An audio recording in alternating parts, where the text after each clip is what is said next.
Hi, I'm Nellie Steele. Come warm up by the fire with me as I read a scene from Chris Gets the Girl.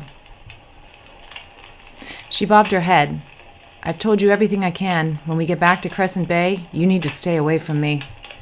I clicked my tongue, fluttering my eyelashes at her. Come on, Sera.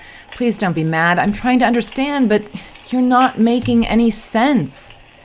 Because you want to know things, but you won't listen.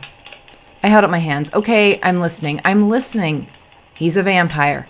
You aren't. Are you something else? I'm an angel, she said, her voice a soft whisper. I froze, my mind processing the information. Was this some sort of code? Abuse victims often created stories that helped them survive. Was that what this was? Okay, I answered, trying to stay neutral and supportive. Like the kind from heaven? She nodded, and I tried to determine the best way to find out if she'd created this illusion around her to make sense of her life. Okay, do you have wings and a halo? The words popped out of my mouth before I could stop them. Wings, she answered. No halo, not yet. I screwed up my face, wondering how she expected me to believe she had wings, although she seemed to float in the air when I'd seen her at Emily's. I raised my eyes from the floor to ask her when my heart stopped. An ethereal light seemed to glow around her, and before I could speak, massive wings appeared behind her. My jaw fell open as I stared at them.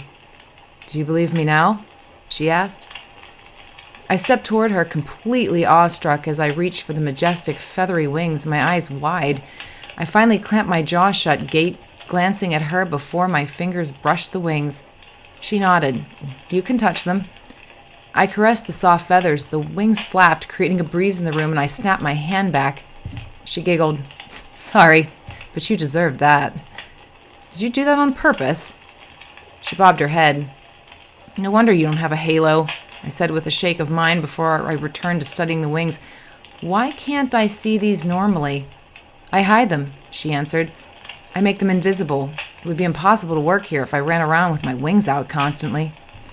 Yeah, I see your point, I answered, my attention still on her wings. My mind fired off more questions than I could process, from the wing structure to how she hid them. So, my normal body temperature is 105. I'm not a cold weather angel, so coldness can kill me very quickly. My heart is in the center of my body, not on the left side. The wings have delicate bones that would have shown up on any x-ray. And yes, I can fly. My eyebrows shot up as I tried to process, but I couldn't process the last statement. She flapped her wings again and rose off the floor. When you startled me in Emily's bedroom, I accidentally flapped my wings. So you were floating? No, she answered. I was flying.